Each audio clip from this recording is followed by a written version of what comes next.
Bad girls sleep in graves, darling. That's what my mother told my daughter before locking her in a pit behind the house. My name is Ryan Calloway. I'm a quiet man. I don't scream. I don't lash out. But when I saw what she did, I stopped breathing. It was supposed to be a surprise. I came back 3 days early from my business trip. The house was dark, cold. My daughter's room was empty. Where is she? I asked my wife. She didn't even look up. At your mother's. I drove. Like hell. The moment I pulled into the old driveway, I heard a faint cry, a trembling, muffled sound coming from the backyard. It was 2 a.m, 4 degrees. And there, in that cursed yard I grew up in, was my baby girl standing knee-deep in dirt inside a hole. Barefoot. Her hands purple. She saw me and ran to me like her life depended on it. I picked her up. Held her close. She whispered into my neck, "Daddy, don't look in the other pit." But I did. And what I saw was so real, it made my soul leave my body. I should have called the police. I should have screamed. Instead, I stood there, frozen, staring into the second pit. There were toys, tiny shoes, torn fabric, and a plastic baby bottle covered in dirt, the one my daughter lost months ago. She wasn't the first. I held her tighter. She was trembling, mumbling half-sentences through chattering teeth. She said I was bad like the others, like Daddy was. My knees buckled. My mother had always been off. Controlling. Hyper-religious. But this? I backed away from the hole, still carrying my daughter. My mother's porch light flicked on. The back door creaked. I didn't wait. I bolted. At the hospital, they documented the bruises, the frostbite, the blood pressure drop. They asked if I wanted to file a report. But my wife, when I returned home, she was sitting in the kitchen, sipping wine.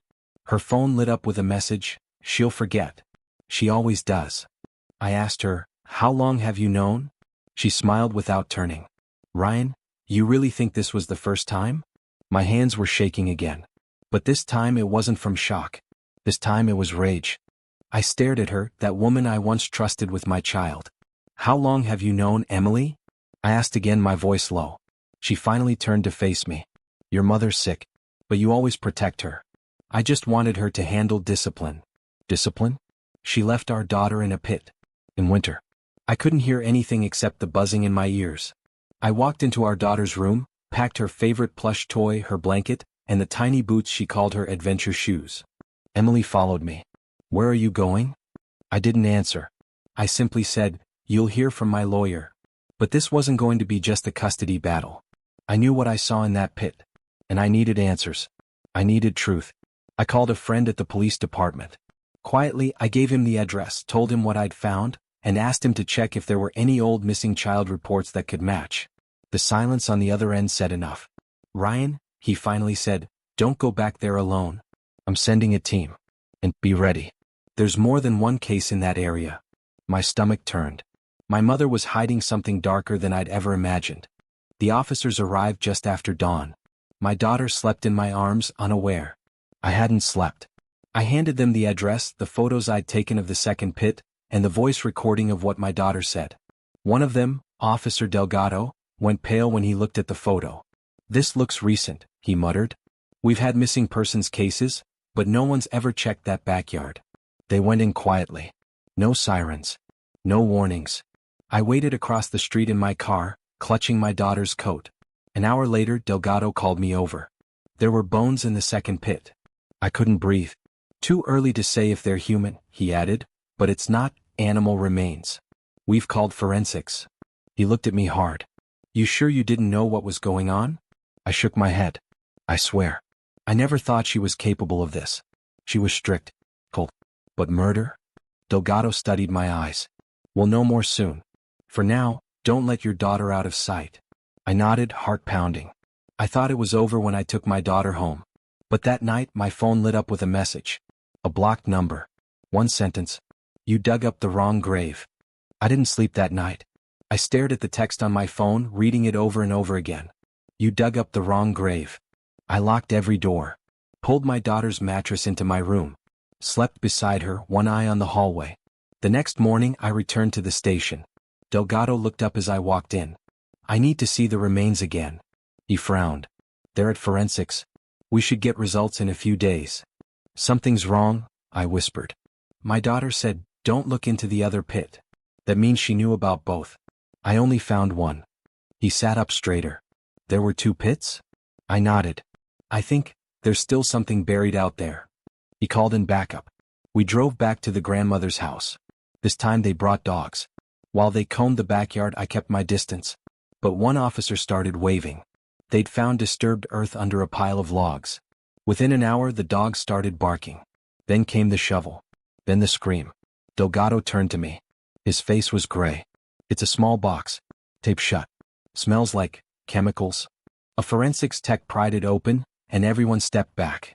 Inside were 6 Polaroids of children. One of them was mine. My legs gave out. I sat on the edge of the porch, holding my daughter's photo like it was made of glass. Delgado crouched beside me. She's safe now, he said quietly. But I could barely hear him over the screaming in my head. Who had taken those photos? Why was my daughter in one of them? What else had that woman done? They took the box into evidence. The forensics team was already analyzing fingerprints. But I didn't wait. I went straight to her. She was in custody by then, sitting calmly in a gray room, hands folded like a prayer. I looked through the glass. She smiled when she saw me.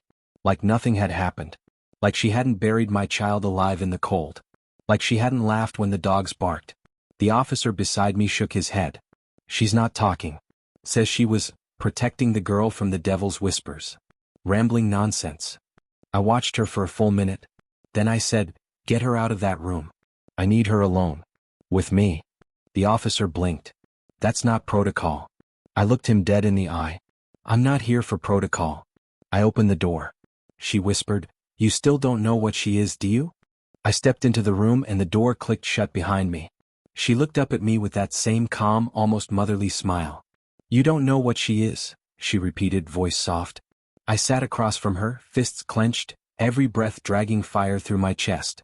"What did you do to my daughter?" I asked. She tilted her head. "I saved her. From the voices. From your bloodline." I slammed my hands on the table. "You buried her alive." She didn't flinch. "Because she hears him. Just like her father did. Before you forgot." "What are you talking about?" I'd had enough. I stood ready to walk out. But then she said something that stopped me cold. "Check the pit again. The second one." He's still whispering. I didn't wait. I rushed back to the property with Delgado and 2 officers. The pit was taped off, but we went down. This time we dug deeper beneath the frost. And we found bones. Adult bones. Bound. Clenched in the dirt. Next to it, a rusted dog tag. Delgado picked it up and wiped the surface. My name. The date of birth matched mine. But the date of death, that wasn't mine. It was today's date. And that's when my phone buzzed. It was my daughter. Screaming. I answered on the first ring. "Daddy, please help me." Grandma locked me outside again. She said the whispering man wants me too. The call dropped. We sped through the icy night like demons. Delgado's partner called backup. I don't even remember parking. Just the slamming door, the crunch of boots against snow, and the silhouette of my daughter, barefoot in her nightgown, standing in the snow near the pits. I ran to her. But she wasn't looking at me. She was staring past me. At the workshop. Smoke curled from the side window. A figure moved inside. Delgado raised his gun. We burst through the rotted wooden door. And there she was, my mother. Sitting in my old chair, smiling, whispering to someone in the dark. "You came home," she said to the shadows. "He's here." I walked closer, heart pounding. That's when I saw the notebook in her lap. Names. Dates. Drawings. My childhood. All the times I thought I was sick. Hallucinating. She had written it all. Studied it. Because it wasn't her madness. It was mine. And I passed it to my daughter. She looked up at me one last time, whispering. We kept the truth buried.